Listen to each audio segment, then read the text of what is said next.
नमस्कार, आप देख रहे हैं द ट्राइबल पोस्ट के प्रिंट और डिजिटल नेशनल मीडिया में अशोक मुंडा के साथ इस वक्त मौजूद हैं बड़का गांव विधानसभा क्षेत्र के कच्चू दाग में। और जिस तरह से पूरे झारखंड में विधानसभा चुनाव को लेकर के अपने अपने पक्ष में मतदाताओं के बीच प्रत्याशी पहुंच रहे हैं, इस बीच जो है बड़का गांव विधानसभा के समाजवादी पार्टी के प्रत्याशी गोविंद बेदिया जी यहां पहुंचे हैं।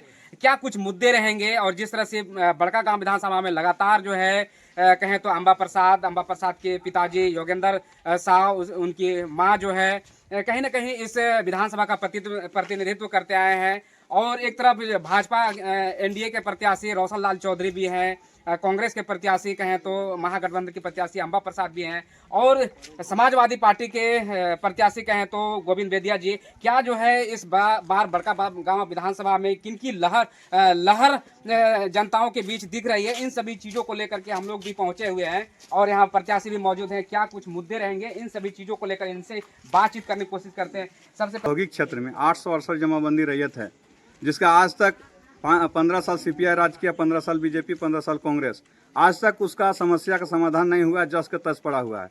और विभिन्न प्रकार के जो प्राइवेट सेक्टर है, अभी देखिए कोयलेरी प्राइवेटीकरण हुआ है, उसमें जो रोजगार उत्पन्न हुआ है, यहाँ के लोगों को दरकिनार किया जा रहा है, बहरिया कर दिया जा रहा है। और इस तरह से बाहर के लोग यहाँ आके काम कर रहे हैं। अभी कुछ दिन पहले आप हेयल प्लांट में देखे होंगे कि लगभग 400 मजदूर वहाँ हड़ताल पर थे, धरना पर थे। उसका फिर सिर्फ एक ही कारण था कि वहाँ मजदूरी नहीं दिया जा रहा था, चाहे वो कंपनी के द्वारा हो चाहे ठेकेदार के द्वारा। आप सोच सकते हैं कि वो 400 आदमी वो रामगढ़ जिला का भी नहीं थे, बड़का गांव विधानसभा के नहीं थे, तो थे कहाँ से? तो वो झारखंड से बाहर के लोग थे। और ऐसा इसलिए करता है कंपनी वाला लोग कि चूंकि उसका जो कोई विरोध करने वाला नहीं है। और यहाँ का जो प्रशासन ठेकेदार के द्वारा, आप सोच सकते हैं कि वो 400 आदमी वो रामगढ़ जिला का भी नहीं थे, बड़का गांव विधानसभा के नहीं थे, तो थे कहाँ से? तो वो झारखंड से बाहर के लोग थे। और ऐसा इसलिए करता है कंपनी वाला लोग कि चूंकि उसका जो कोई विरोध करने वाला नहीं है। और यहाँ का जो प्रशासन है या फिर स्थानीय जो प्रतिनिधि लोग हैं, वो लोग सभी लोग बिके हुए हैं। और जहाँ तक विकास की बात है, तो इधर अगर थोड़ा सा कैमरा कीजिएगा हमारे दाहिना तरफ, तो आप देख लीजिए कि विकास का पैमाना आज भी खपरेल मकान में हमारे समाज के लोग रहने के लिए विवश है। और इस तरह से पूरा विधानसभा का यही स्थिति है, सभी विधानसभा का यही स्थिति है कमोबेश। और हम चाहते हैं कि इस बार जो है यहाँ का परिवर्तन हो और ये लोग जो 15-15 साल के अपने बांट के राज कर रहे हैं, इस राज को समाप्त करना है। और जनता हमारे साथ खड़ी है और जनता के बलबूते आज हम मैदान में खड़ा हैं। और हमको पूर्ण विश्वास है कि यहाँ के जनता हमें अपना फुल बहुमत देगी, और फुल बहुमत नहीं, हम सबसे ज़्यादा वोट से जीतने वाले हैं, यह मेरा अपना विश्वास है। और यह जनता के बल पर हम विश्वास रखते हैं। आज जिस तरह से झारखंड में युवाओं के लिए झारखंड सरकार के द्वारा जिस तरह से नीतियां बनाई जा रही है, झारखंड के युवा ठगी महसूस कर रहे हैं नौकरी को लेकर के, या फिर सीएनटी एसपीटी की बात हो, 1932 की बात हो, नियोजन नीति की बात हो, ऐसे मामलों को लेकर के क्या जो है आपका जो है स्टैंड रहेगा अगर चुनाव मैदान में आए हैं और चुनाव जीत करके जाएंगे तो? फिर देखिए, झारखंड सरकार सभी मोर्चा में फेल हो चुकी है। चूँकि युवाओं के जहाँ तक बात है, हमारे घर में 5-5 इंजीनियर अभी भी बैठे हुए हैं। वैकेंसी निकलती है, उसका फॉर्म भरा जाता है, एग्जाम भी हो जाता है, एग्जाम फेल हो जाता है, मतलब रिजेक्ट किया जाता है। इस तरह से झारखंड के युवाओं को सरकार द्वारा ठगा जा रहा है। और यहाँ देखिएगा कि अभी अबू आवास का नाम आया सामने, अबू आवास दे दिया गया, 21 दे दिया गया। जो बालू 1000 में बिकता था, वो बालू का दाम 3500 है। अब आदमी खरीदेगा कैसे, खरीदेगा, बनाएगा कैसे बनाएगा? जो ले लिया वो फंस गया। तो इस तरह से यहाँ का जो सरकार है, यहाँ के लोगों को ठगने का काम कर रही है। और हम देख रहे हैं कि अभी देख रहे हैं लगभग सभी घर में एक मोटरसाइकिल निश्चित रूप से है। कोई ऐसा मोटरसाइकिल वाला नहीं कर सकता है कि हम 1000 का फाइन नहीं भरे हैं। तो इस तरह से फाइन के माध्यम से सरकार एक प्रशासनिक तंत्र के माध्यम से उगाही कर रहा है और हमारे माताओं बहनों को ठगने के लिए 1000 मैया सम्मान योजना चला रहा है। झारखंड सरकार है, जो हेमंत सोरेन की सरकार है, वो तो कह रही है महिलाओं को सम्मान के तौर पर दे रहे हैं।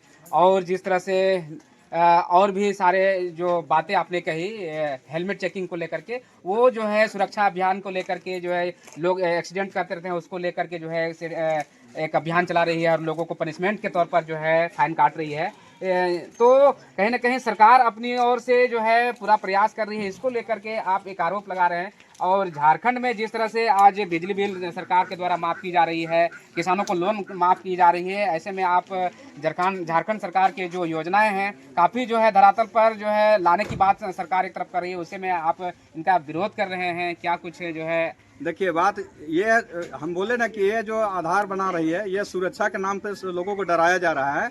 अगर सरकार सही में चाहती है कि यहाँ के लोगों को भलाई हो, तो बालू का अभी तक रेवेन्यू क्यों नहीं कट रहा है? यहाँ का जो मूल रैयत है, चाहे आदिवासी हो चाहे गैर आदिवासी हो, जो झारखंड में निवास कर रहे हैं, जिसके पास एकड़ों एकड़ जमीन गरमजुआ जमीन है, जिसको सरकार ही बंदोबस्त दी है, उसका रसीद क्यों नहीं कट रहा है?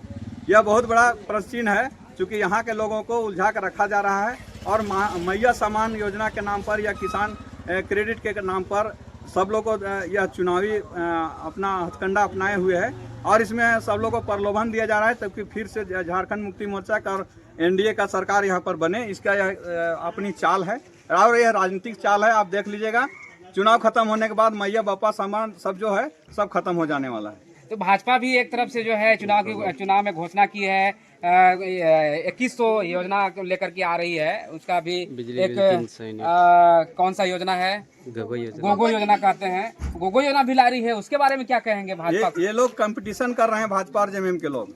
वो 1000 जब तैयार हुए कि हम 1000 दे रहे हैं मैया सम्मान योजना, और उसके बाद भाजपा बोल रही है कि हम गोगो योजना दे रहे हैं 2100 रुपया। अभी फिर जेएमएम बोल रही है कि नहीं, हम एक और सम्मान योजना देंगे जो 2500 रुपया बढ़ा करेंगे।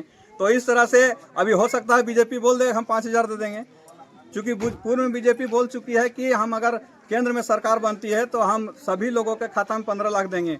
आज हम पूछना चाहते हैं आपके इस मीडिया के चैनल के माध्यम से कि कोई एक व्यक्ति भी बता दे कि मेरा खाता में 15 लाख रुपया आया हो।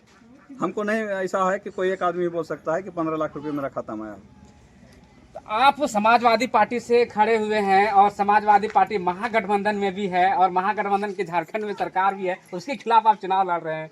देखिए बात ऐसा है कि हम लोग गठबंधन में जरूर हैं, लेकिन कोई बात का जैसे मेरा विचार है, जब तक सामंजस्य नहीं बनता है, हम लोग दोनों को विचार नहीं बनता है, तो तब तक कोई काम नहीं होता है। अभी यहाँ इस जगह पर हम लोग का विचार नहीं बन रहा है, क्योंकि समाजवादी जो है, समाजवादी विचारधारा के लोग हैं, वो लोग का अलग मैंने सोच होता है कि सभी समाज के लोगों को लेकर जाने का बात है।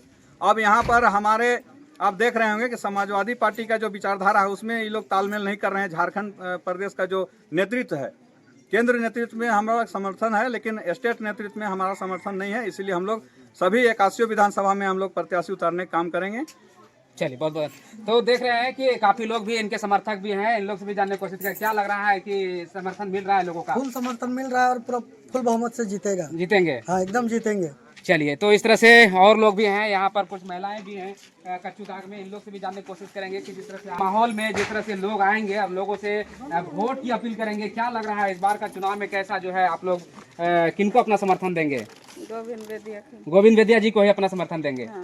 क्या गोविंद बेदिया में खासियत है? इससे पहले जो है एक समाज सेवी रहे हैं या फिर कोई ऐसा काम किए हैं जो आप गोविंद बेदिया को अपना समर्थन देना चाह रहे हैं?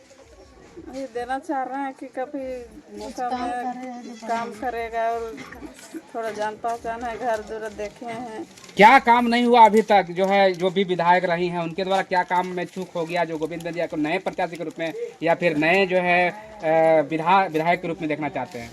हम लोग का यहाँ पानी का प्रॉब्लम होता है, थोड़ा गली मोहल्ला में रोड थोड़ा नहीं बनल है। अच्छा, और सारे योजना अबुआ आवास योजना का लाभ मिला आपको? नहीं मिला? नहीं मिला। मैया सम्मान योजना का लाभ मिल रहा है या नहीं मिल रहा है? मिल रहा है। तो हेमंत सोरेन जी मैया सम्मान योजना दिए हैं, उनको नहीं दीजिएगा उनके पार्टी को? अभी ले लेगा वोट और फिर बाद में नहीं देगा तो? अच्छा, वो तो बोल रहे हैं कि हमको वोट दीजिए, जिताइए तो फिर 2500 रुपया कर देंगे। नहीं देंगे। नहीं देंगे। इस बार का चुनाव में कुछ क्या लग रहा है, किनका सरकार आना चाहिए? अच्छा, गोविंद बेदिया जी को विधायक बनाना है। चलिए, और काफ़ी यहाँ पर महिलाएं भी हैं, गर्मी भी है। गर्मी के मौसम कहें तो जिस तरह से ठंडा में भी गर्मी का जिस तरह से लग रहा है लोगों को, ऐसे में भी लोग चुनाव अभियान में उतरे हुए हैं, लोगों को समर्थन भी मिल रहा है। देख सकते हैं काफी जो है लोग पहुंचे हुए हैं, टोले टोले गली गली में पहुंच करके लोगों से समर्थन मांग रहे हैं। और क्या कुछ होगा आने वाला 13 तारीख को, अपना समर्थन दे करके किनको अपना बहुमूल्य वोट दे करके जीत सुनिश्चित कराएंगे, ये तो वक्त बताएगा। तब तक के लिए आप जुड़े रहिए ऐसे ही खबरों को देखने के लिए द ट्राइबल पोस्ट में। जोहार। इनके समर्थन में पहुंचे हुए हैं और देख सकते हैं काफ़ी लोग भी जो है आज इस चुनाव प्रचार में गांव-गांव घूम करके लोगों से अपील कर रहे हैं अपनी और मतदान करने को लेकर के।